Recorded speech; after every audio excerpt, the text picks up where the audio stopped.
When Riot Games set out to make a TV show based on their most popular game of all time, League of Legends, nobody could have imagined how big of a success it would have become. However, unlike some other well-regarded video game adaptations, such as Fallout or Sonic, Arcane sets a precedence in the video game space by not only disregarding its source material, but also actively getting fans to think significantly less of the original game. This is how Arcane destroyed League of Legends. For starters, it's important to detail how Arcane actually started, and more specifically, what Riot Games wanted to accomplish with the project. In 2019, Arcane was announced at that year's Riot Games conference, and that it was to be released in 2021. Now, at that point, they had already been working on the series for 3 years, but finishing the show wasn't necessarily what their hopes were set on. With the season 2 greenlight of Arcane, also came a whopping $250 million budget for the show, which covers, as I said, 2 seasons and both of their respective marketing campaigns. But an important note to be made here, the $250 million wasn't just for the show, it was for the company. Similar as to when Marvel made their own branch of entertainment, now being a subsidiary of Disney, known as Marvel Entertainment, Riot Games started their own entertainment branch. And Arcane was more or less going to be, for lack of a better term, their Iron Man. The first one to start a whole arrangement of, IP-based spin-offs. But somewhere around the announcement in 2019, the company very quickly realized that they did not have the structure to be able to do that. And so they kind of came to a fork in the road, leaving them 2 options. One, instead of using the entire $250 million on this show specifically, which it clearly needed, they could split the money and put it into different shows, which would diminish the overall quality of all the shows, but they could have a lot and have more of a reputation in the industry. Kind of like what happened with Phase 4 of the MCU with projects like She-Hulk and Moon Knight. Or 2, they could say, screw that, this show not only needs to be as good as it could possibly be, and for now, we could kind of just forget about the business aspect of things. And they ended up taking the latter. Which, to be fair, after they finished season 1, with fans responding very positively to it, Riot Games hired some of the top executives from huge streaming giants like Netflix, Paramount, etc. so that they could kind of have some people focusing on more of the long-term goals of the company. Because remember, now that season 2 of Arcane is finished, that's it. We're done with that series. It doesn't necessarily mean we won't be seeing any more of the characters, but whatever, it's done. But, just because a show is doesn't mean that that thing it's based on has to be worse. I mean, look at things like Fallout. Prior to the show, Bethesda has kind of been getting a bad reputation for their games with things like Starfield and Fallout 76, but the show was great, and not only reinvigorated players of the franchise to, go back and relive the glory days, but it also encouraged new viewers to try out the good game. But League of Legends is different. I'm gonna kind of get this out here real quick, rip it off like a band-aid. I'm not a big League player. I've played a couple hours of it, some in middle school, well before the show came out. It's not my cup of tea. However, there are fans of the game, and all of them will never encourage you to play the game because it's kind of a trap. But people still enjoy it, at least enough for it to be in the top 10 of Twitch still. But unlike Fallout, Arcane makes a decision to actively retcon things established already in the League of Legends lore, kind of automatically proving that this show means more to Riot than their game. The Fallout TV show, similar to kind of what a Minecraft movie is doing now, is creating another story more or less set inside that universe, so it doesn't step on the toes of established lore in the games, because especially games like Fallout, they can get awfully complicated and it's easy to miss some things. But I think that's the perfect way to not have any accidental story beats that kind of just break canon. But Arcane doesn't care. A big example of this is when it comes to Vi and Jinx, the crux of the show. In League of Legends, Vi and Jinx are sisters. It's not officially confirmed, but when Jinx came to the game in 2013, there were a lot of clues.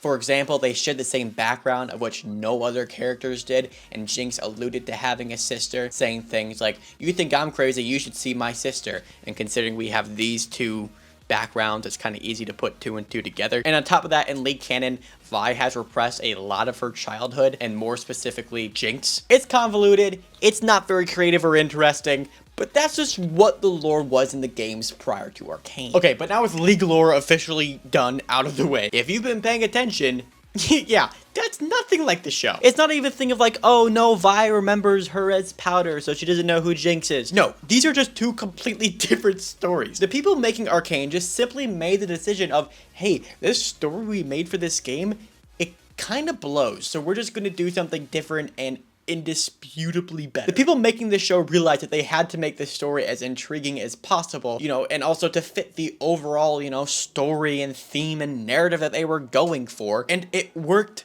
so well. So often we see new video game adaptations being like, no, this source material, it's too cheesy because it's a video game. We need to change it to fit the more traditional Hollywood blockbuster. And it just ends up being this bland, gray Hollywood corporate bullshit.